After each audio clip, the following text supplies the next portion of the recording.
Did you know that the Bible mentions the word wealth more than 2,000 times, and that the richest man in human history, according to scholars, was a biblical character?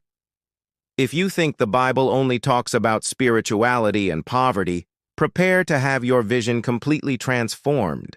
What I'm going to show you now is hidden in verses that almost no one talks about in churches, but that can change the way you see money, work, and true prosperity. For centuries, many have believed that poverty was a Christian virtue, but what few know is that God never glorified misery. On the contrary, in several passages, prosperity is treated as a result of obedience and divine wisdom. In the book of Deuteronomy, chapter 8, verse 18, it is written, "But remember the Lord your God, for it is He who gives you the power to acquire wealth." This is shocking because it dismantles the idea that wealth is something sinful or unworthy of a Christian. Solomon, son of David, asked God for wisdom, and with it came untold riches, so great that not even Jeff Bezos or Elon Musk can compare. But here comes the first twist.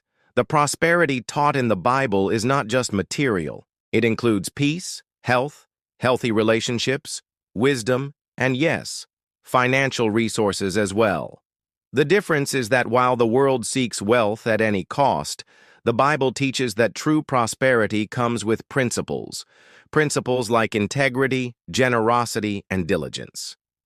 Proverbs 10:22 states, "The blessing of the Lord, it makes rich, and He adds no sorrow with it." And this is one of the most ignored promises by modern Christians. Let's talk about some characters who lived prosperity in a supernatural way.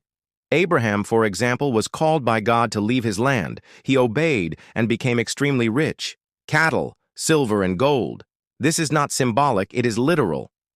Joseph, sold as a slave by his own brothers, spent years unjustly imprisoned, but he remained faithful and became the most powerful man in Egypt after Pharaoh.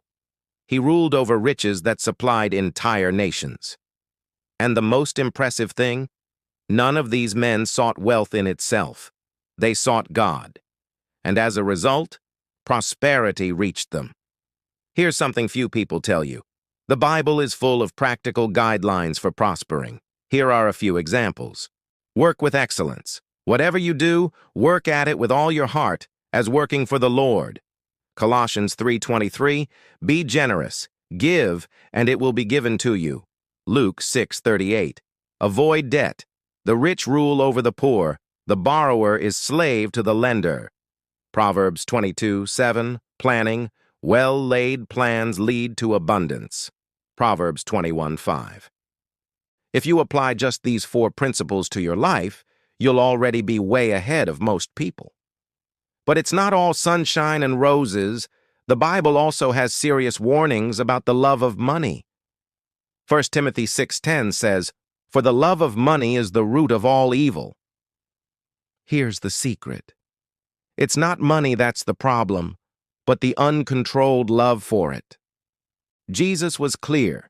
You cannot serve 2 masters, God and money. The focus should not be on wealth, but on fulfilling the purpose God has for your life. That's a question many people ask, and the answer is in the Bible. 3 John 1:2 says, "Beloved, I pray that you may be in health and may all go well with you, just as your soul is going well with you." This is a clear desire for prosperity in all areas. Jesus said, "I have come that they may have life and have it abundantly."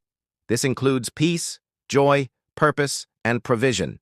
This is not a gospel of wealth, but a gospel of principles that bear fruit, including material fruit. True prosperity is the fruit of a relationship with God.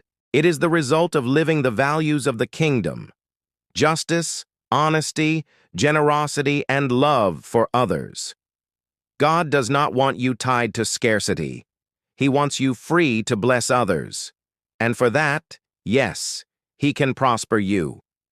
If you have come this far, it is because something inside you wants to change. You want to live a life that glorifies God, but also blesses your family, your community, your story.